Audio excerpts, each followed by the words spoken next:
Depuis des années, notre monde vit en paix. Mais des heures sombres s'annoncent. Je le sens.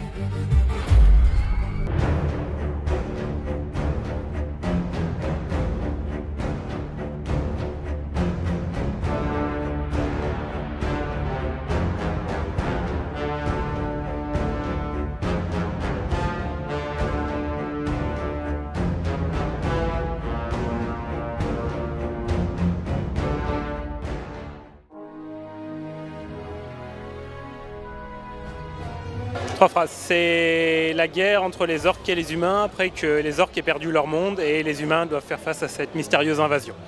En trois phrases, il y a les orques qui essayent d'envahir un monde parce que chez eux c'est plus vivable. Et le problème c'est qu'il y a des humains qui habitent là. Et il y a de la magie, il y a beaucoup de magie et il y a des grosses batailles.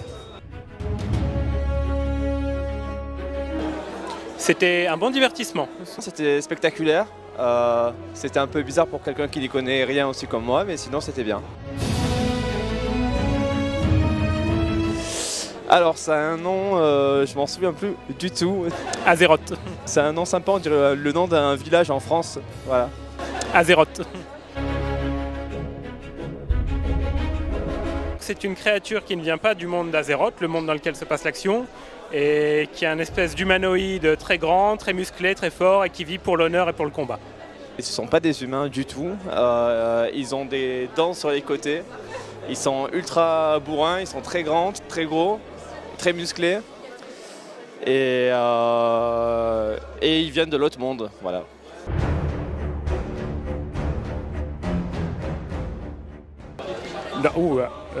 Des dizaines et des dizaines.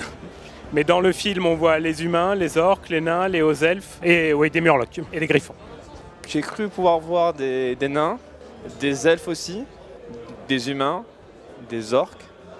Donc je dirais 4.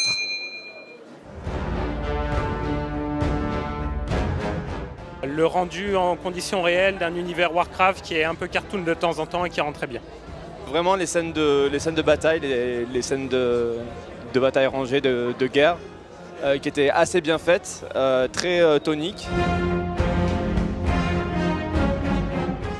Ouais, que trop. Je suis pas sûr d'avoir très bien compris, surtout au début ça va très vite. Je pense que pour le non-initié au début, il faut être vraiment attentif, parce qu'il y a pas mal de choses qui m'ont échappé en cours de route. Après, bon, c'est vrai que le scénario est assez simple, donc on arrive à bien voir qui sont les méchants et qui sont les gentils. Il y a des fois où le fil de l'histoire est difficile à suivre.